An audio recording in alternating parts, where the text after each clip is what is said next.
किसी ने क्या खूब कहा है, अक्सर उसी के साथ बुरा होता है जो दूसरों का भला चाहते हैं। नमस्कार दोस्तों, मैं सूरज आप सभी के लिए एक छोटी सी कहानी। भगवान बुद्ध की यह कहानी हमारे जीवन के लिए बहुत महत्वपूर्ण है। जो शांतिपूर्वक जीवन जीने में विश्वास रखते हैं, अक्सर उन्हीं के साथ बुरा होता है। जैसे कि सीधे पेड़ को सबसे पहले काटा जाता है, वैसे ही मनुष्य में सीधे लोग को सबसे ज्यादा नुकसान किया जाता है। एक बार भगवान बुद्ध अपने शिष्य के साथ एक पेड़ के नीचे बैठकर उन्हें कुछ समझा रहे थे। तभी एक राजा पहुंचे और राजा ने भगवान बुद्ध से कहा, हे बुद्ध, जब से मैं आपका शिष्य बना हूँ तब से मुझे गुस्सा नहीं आता है। मैं किसी का बुरा नहीं करना चाहता। इसके पहले मैं थोड़ा सा भी नहीं सोचता था। मैं किसी को भी मृत्यु दंड दे देता था, मैं किसी को भी कष्ट पहुंचा देता था। इसके पहले मैं कुछ सोचता नहीं था, किसी को भी तकलीफ दे देता था। लेकिन अब ये सब मुझसे नहीं होता है।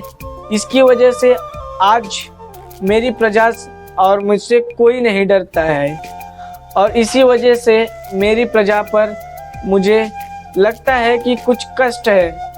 हे बुद्ध, मुझे कुछ सलाह दीजिए जिससे कि मैं अपनी प्रजा का रक्षा कर सकूं। भगवान बुद्ध ने कहा, सुनो, मैं तुम्हें एक कहानी सुनाता हूँ। एक गांव हुआ करता था। उस गांव में एक पेड़ था। वो पेड़ में एक सांप रहा करता था। वहां पे पेड़ के एकदम नीचे उसका बिल था।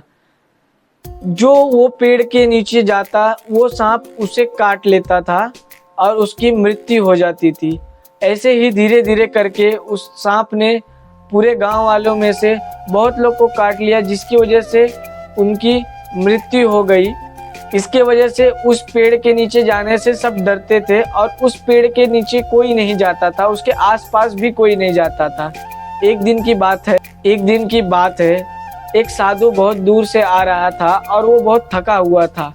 उसे वही वृक्ष दिखा और वो साधु सोचा, थोड़ा सा ये वृक्ष के नीचे आराम कर लिया जाए।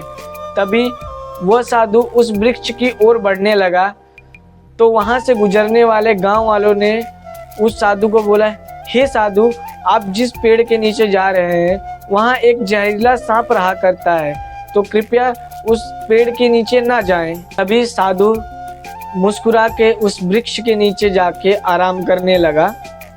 तभी उस बिल से वो सांप बाहर आया और अपना फन निकाल के उस साधु को डराने लगा, लेकिन वो साधु डरा नहीं।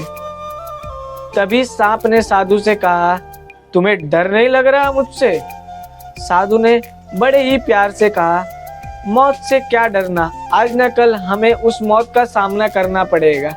सही बात है, आज न कल हमें उस मौत का सामना करना पड़ेगा। दूसरों को तकलीफ पहुंचा के हमें कौन सी खुशी मिल जाती है।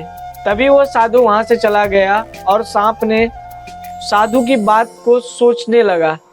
उसके अगले दिन ही से वो सांप ने गांव वाले को कष्ट पहुंचाना छोड़ दिया था।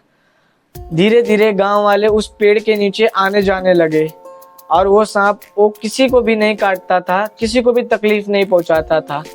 वैसे ही जब गांव वाले ने ये सब देखा तो धीरे धीरे वो सांप को उठाते थे,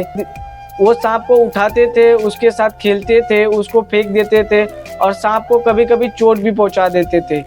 एक दिन सांप चोट के कारण बहुत ही तकलीफ में आ गया और एक दिन गांव वालों ने सांप की हालत बहुत खराब कर दी, उनसे बहुत चोट पहुंचा दिया। इसकी वजह से सांप की बहुत ही ज़्यादा हालत खराब हो गई। कुछ दिन बीतने के बाद फिर से वो साधु उस पेड़ के नीचे आया और आराम करने लगा। तभी वह सांप उस बिल से बाहर आया। साधु ने सांप की यह हालत देख के सांप से पूछा, ये हालत किसने आपकी की? तभी सांप ने साधु से कहा कि हे साधु, आपने जैसा बोला था मैंने गांव वालों को नुकसान पहुंचाना बंद कर दिया था, उसी की आज यह सजा मुझे मिली है। साधु ने सांप को समझाया कि तुमने मेरी बातों का गलत मतलब निकाला। मैंने तुम्हें यह नहीं बोला था कि तुम अपना फन निकालना बंद कर दो, तुम अपना स्वभाव भूल जाओ। तुम्हें अपना फन निकालना भूलना नहीं है। मैंने तुम्हें यही समझाया था कि दूसरों को कष्ट मत पहुंचाओ, लेकिन अपना स्वभाव कभी मत भूलो। राजा ने भगवान बुद्ध की यह कहानी सुन के उनके चरणों में गिर गया और भगवान बुद्ध से कहा, हे भगवान बुद्ध से कहा कि जी मैं समझ गया, आपने जो मुझे ये कहानी से समझाया।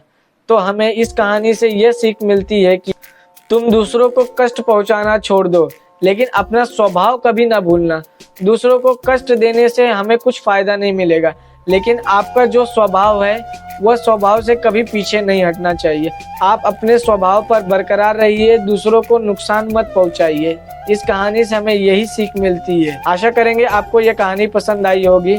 फिर मिलते हैं अगले एक स्टोरी में, तब तक के लिए जय हिंद, वंदे